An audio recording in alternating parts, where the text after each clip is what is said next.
I suppose, that network base, which is a critical component for anyone, wherever you are, whether you're moving regionally or not.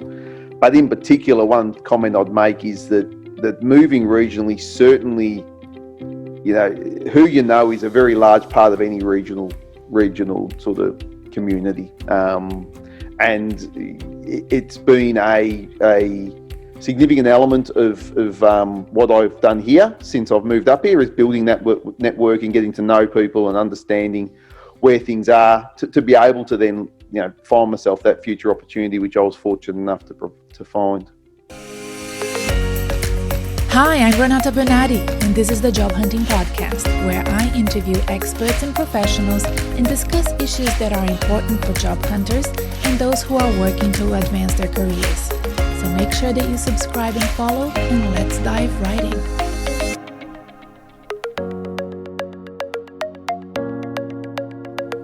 A year ago, I invited Alistair Freeman to be a guest on this podcast. I found out about Alistair on LinkedIn when he posted about his experience looking for work after being made redundant from a bank here in Australia. That post was so touching and so incredibly grateful, but also acknowledging the hardships and the difficulties that he had faced, but with a positive attitude and a silver lining. I reached out to him, invited him to share and expand on that experience of being made redundant. And during that conversation, I found out that not only he was changing sectors, but he was also moving away from the big smoke. So he and his family, they had packed their bags and moving from Melbourne, Australia to regional New South Wales, a lovely area of New South Wales, the Northern Shores.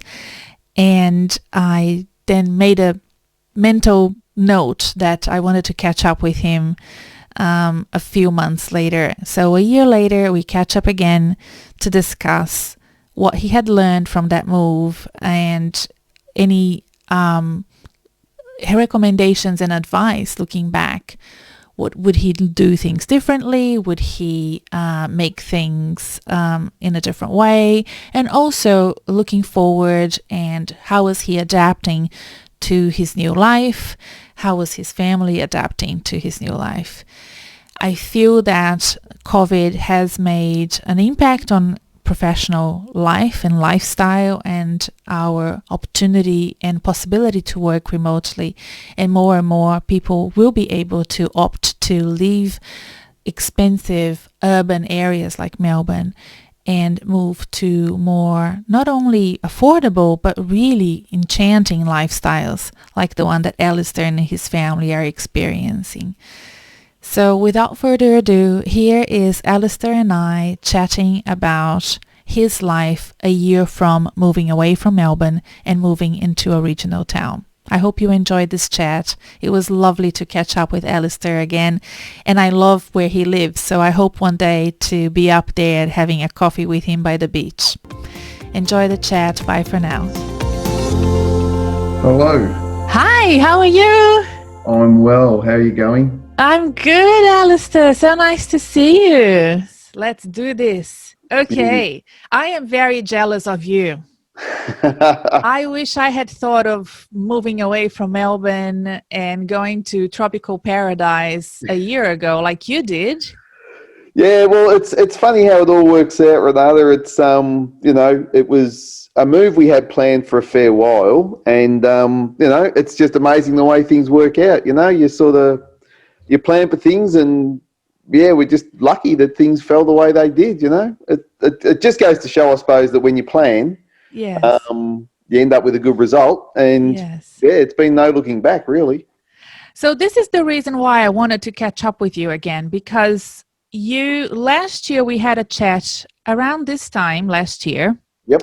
You wrote a LinkedIn post that was really, it was really a wonderful post.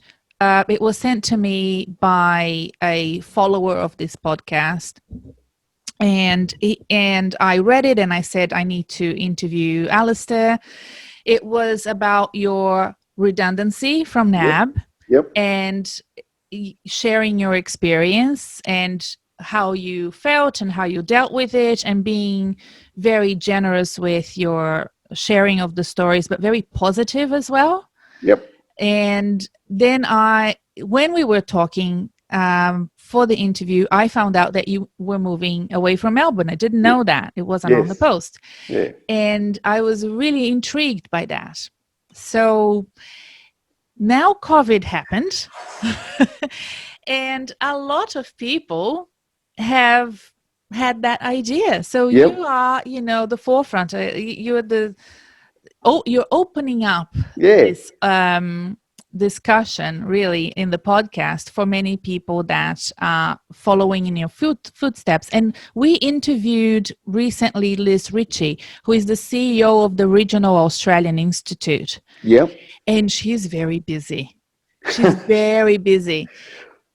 She's been interviewed everywhere. Everybody wants to talk to her, because not only Australians haven't really had this opportunity to consider this very much, but Yes. also because we didn't have policies to support it.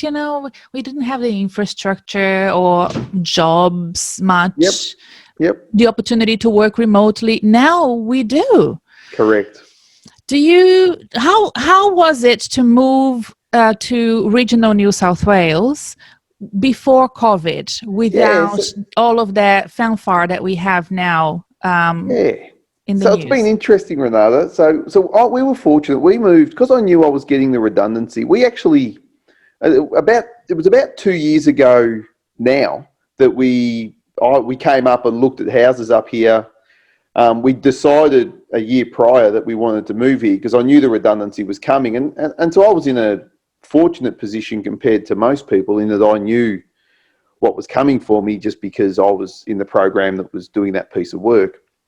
So we came up here about 2 years ago, found the property, and we then moved here in the January of, what would that have been, 2019? I think, 2019.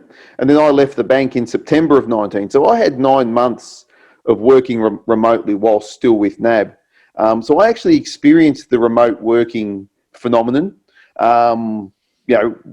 a year ago, well over a year ago. So I became quite familiar with what it looked like, how it operates, that type of thing, in a large organisation. The actual move, so the move for me was sort of sequential or multi-step, if you like. That first initial move was, I still had the comfort of my network in Melbourne, my role in Melbourne, but I was just doing it remotely. So it enabled me to have that ease into the local community, if you like, to find my network, to sort of find my way through as to what future opportunities would look like, and building that, I suppose, that network base, which is a critical component for anyone, wherever you are, whether you're moving regionally or not. But in particular, one comment I'd make is that moving regionally, certainly, who you know is a very large part of any regional sort of community, and it's been a significant element of what I've done here since I've moved up here, is building that network and getting to know people and understanding where things are to be able to then find myself that future opportunity, which I was fortunate enough to find. And it's funny. I don't know if you had a chance to look at the email I sent you earlier this week, but the first question that I asked you was, how is your internet? Yes, I know, kind of ironic because it just crashed at the start of this. It just crashed as we started talking.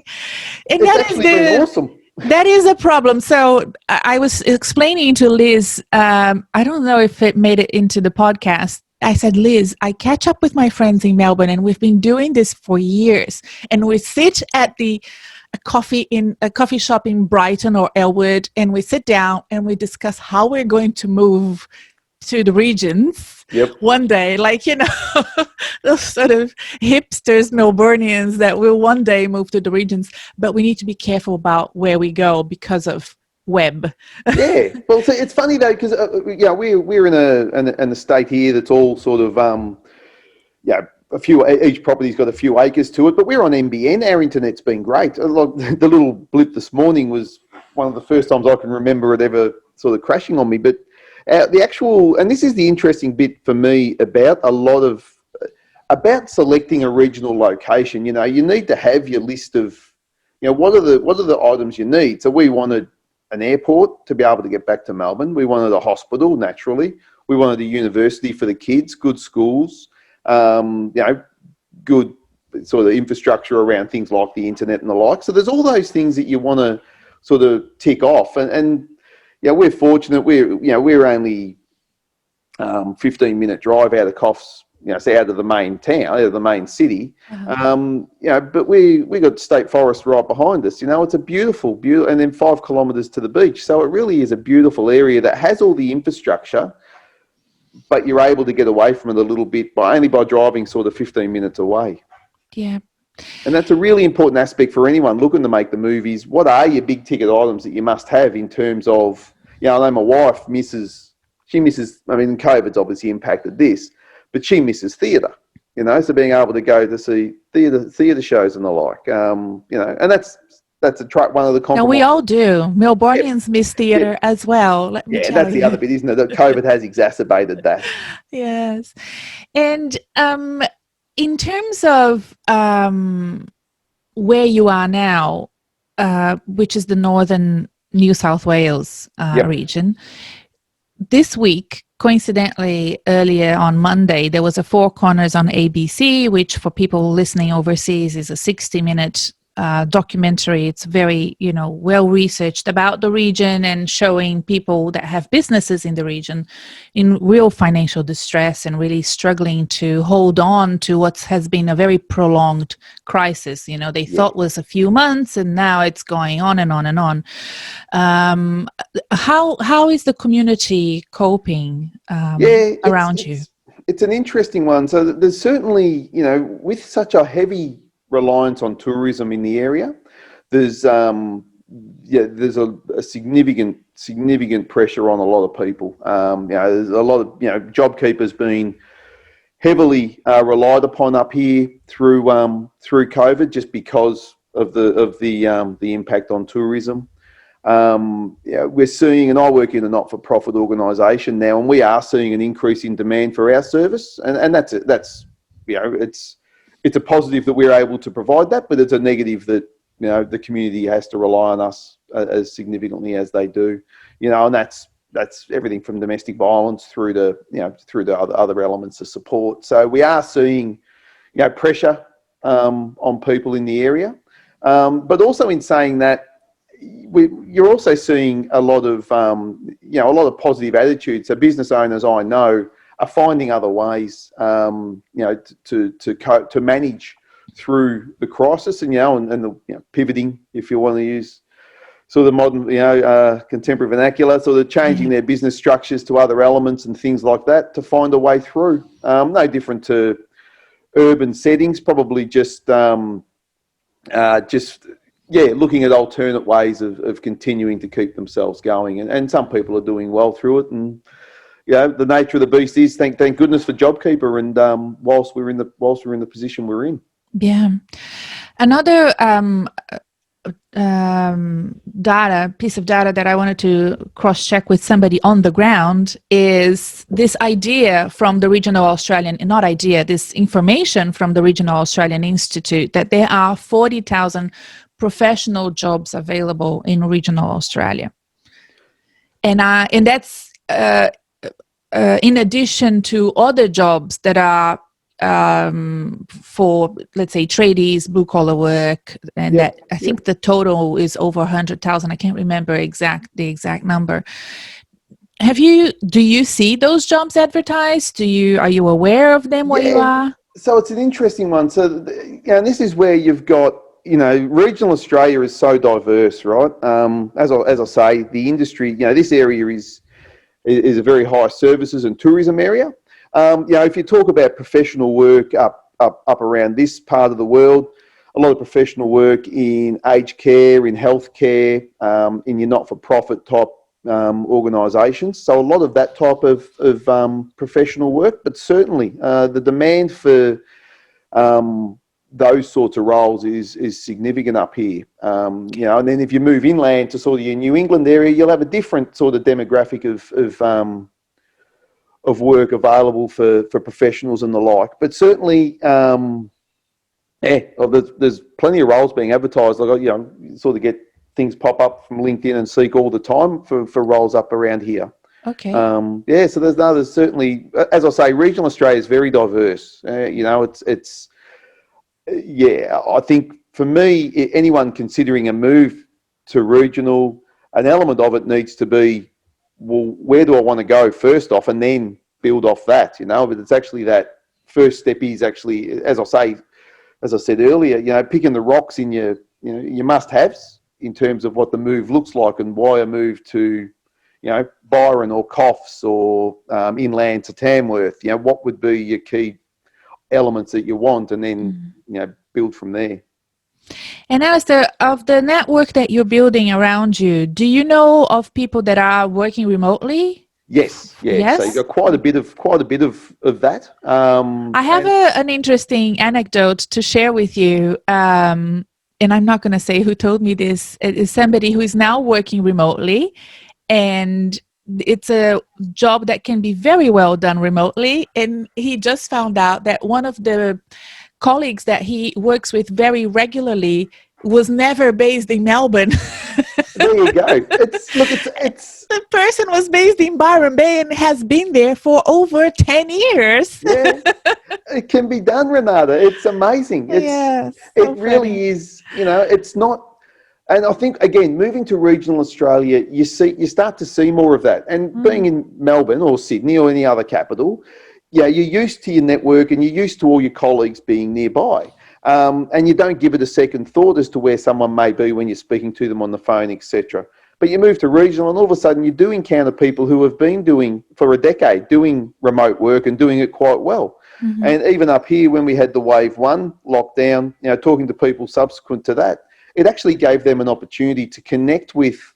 So rather than talking to colleagues they would normally talk with, they were in some international organisations and they were connecting with people in Singapore about a problem rather than, the guy in the chair next door. So in some ways, this whole pandemic and the need, the opportunity to alter our work actually gives us some positives in terms of who we connect with and how we connect. It's not just, reaching over and tapping the person next to you on the shoulder. It actually enables you to widen your network to an extent as well. Mm.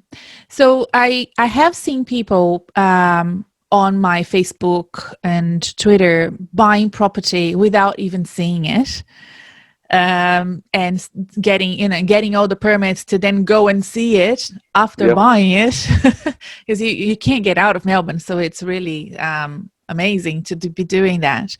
But what, if you had to do it again, what would your top, you've already given advice, right? But what would your first steps would be if you had to do it all again? Yeah, so it's like if you've made some mistakes, I'd like to know. Yeah, well, it's again, the circumstances were unique, so we had time. We knew it was coming. It wasn't thrust upon us. So that circumstance will alter for everyone, and that then alters your process.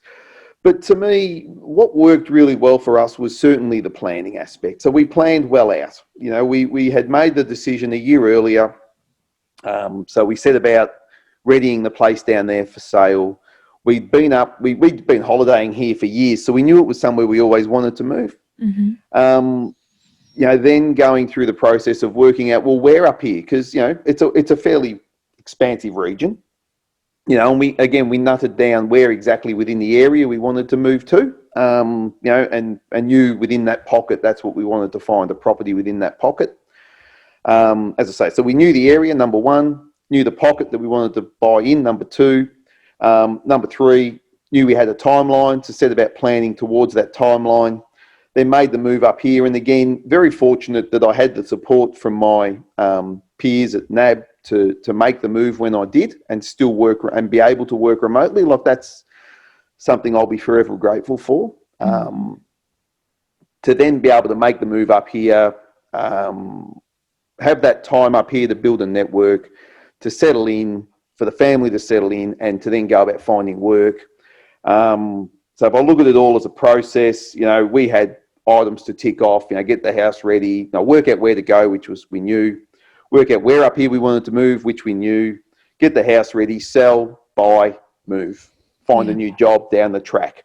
In terms of mistakes made, I'd actually say I look back and I can't think of anything that I would do differently if I went through it again. Again, if circumstances were different, you'd have to. If instead of having over a year to prepare, courtesy of knowing the redundancy was coming, if I was told I was being made redundant and had 3 months, obviously that would alter significantly the timeline and then put a bit of different pressure on you in terms of how you have to, what your process has to look like. But each person's process will be different. I think, to me, having a plan and having a plan and process mapped out, at least and even if you build it quickly and have to sort of alter it along the way, at the very least having that in some sort of shape gives you a guide, and you can then start to refine it and build on it, expand on it as you get into it, and then tweak it as you make mistakes or sort of need to alter whatever's going on. Were you at any point afraid you wouldn't get a job in the area you moved to? Yeah, I did get it. Yes, I was. So for a while there, I was talking to recruiters in Sydney and Brisbane about the potential of, and this is pre-COVID, so it wasn't where working remotely would have been something on the table at the outset. So talking to them about the potential of any fly-in, fly-out work if it came to that.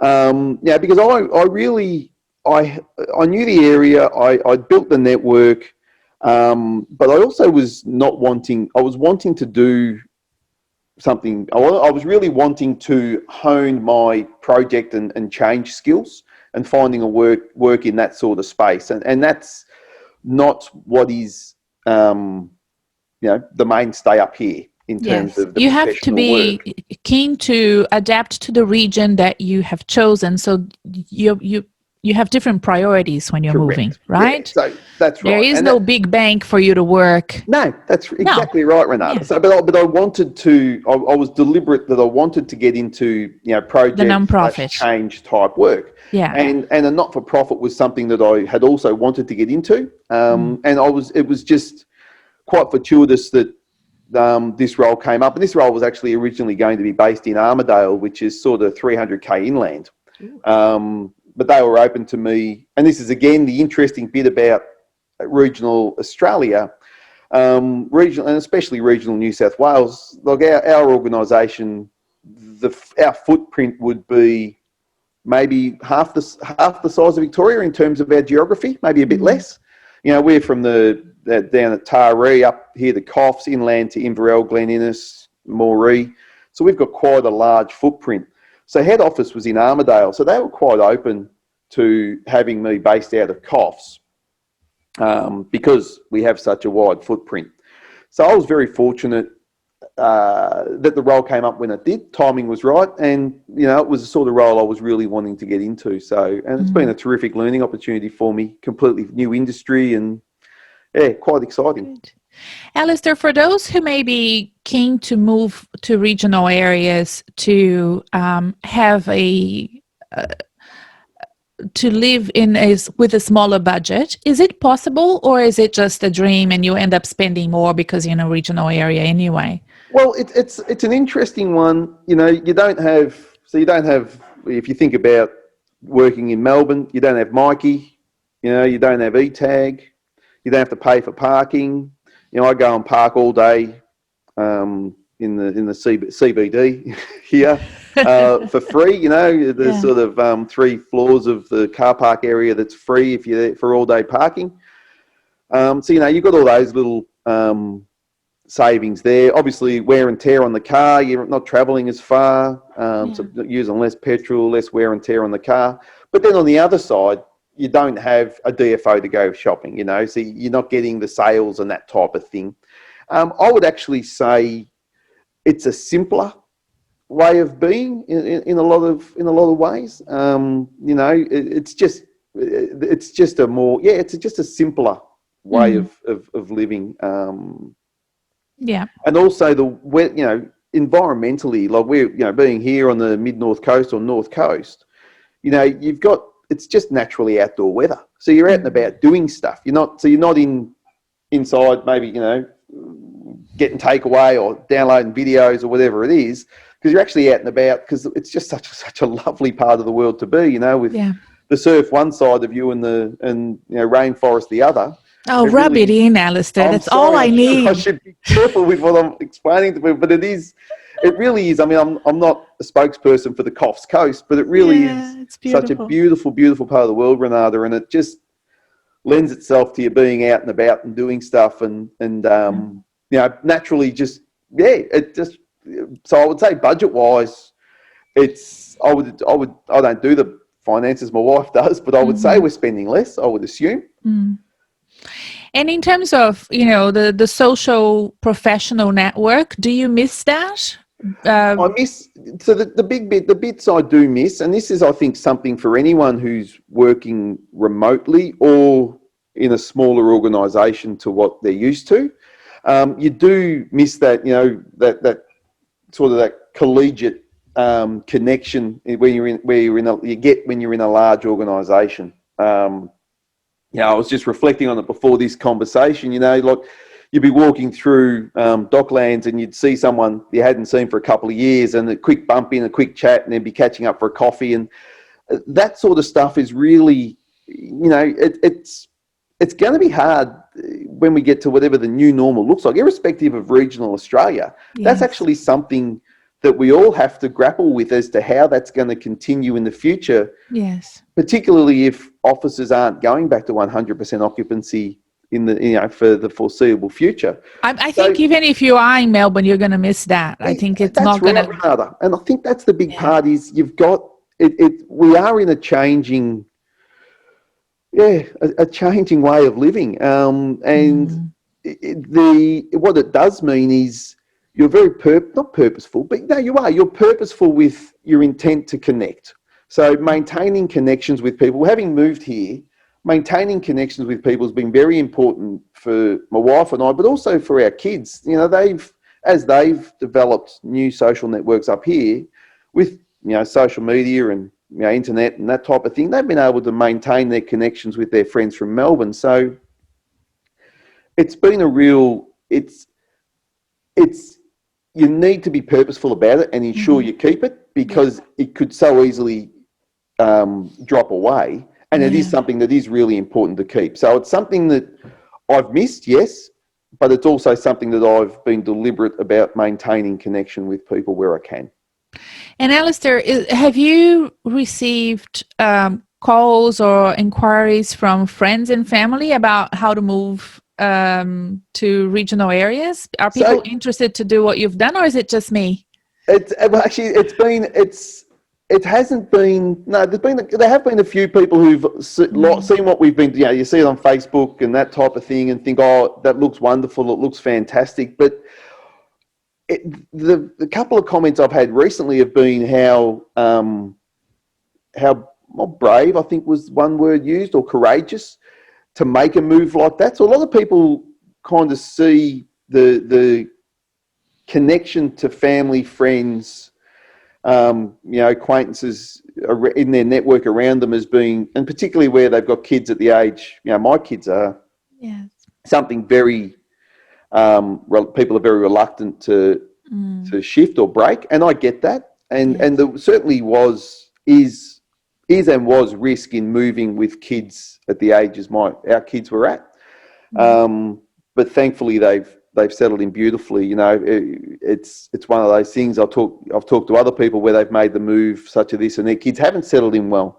But so people who've talked to me about it have more framed it as they don't think they could, because of the connections that would be broken. Yes, I get it. In doing so, which I absolutely get as well. And and I know that, well, we all do. We all miss family, and especially family in Melbourne at the moment who are in lockdown. We feel for them, and friends as well. But it's been, it has been probably the hardest part of the move is that loss of connection, familiar connection with people. And it's whilst it is great fun meeting new people and building new networks, that familiarity is, when you lose that familiarity, it's a hole that needs to be filled.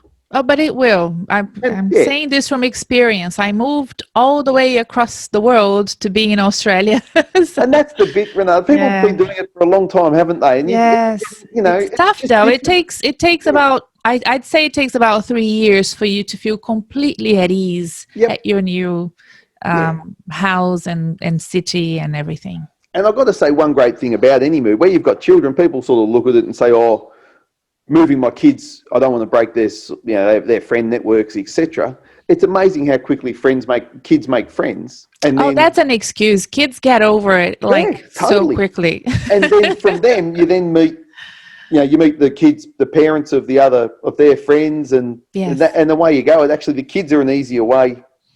I've actually met people who've moved up here, in retirement age, and they've actually found it harder because they don't have the kids as an in, if you like, to network. So I remember when we brought the kids to Australia, I came with my sister. My husband couldn't come with me. He still had work to do in Brazil. And we packed so much stuff for the kids for the flight to Australia because we were so worried. It's such a long flight. And we forgot that they are tiny and they were very comfortable in those economy chairs. And we were not comfortable at all. And we didn't pack anything to make us comfortable. But we packed a whole bunch of stuff that the kids did not use because they were fine with the little TVs they had.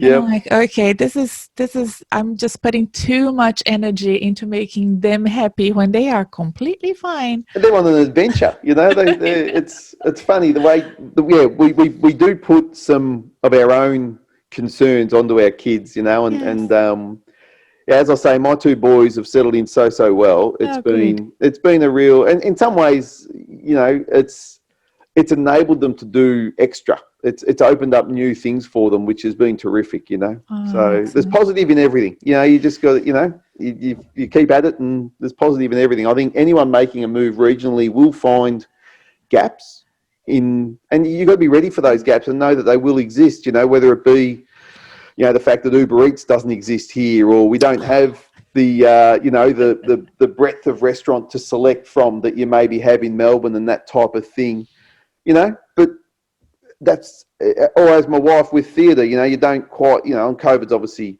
COVID aside, you don't have the variety, but that's just, it's a compromise, right? And it's finding a way through those sorts of elements. Of course.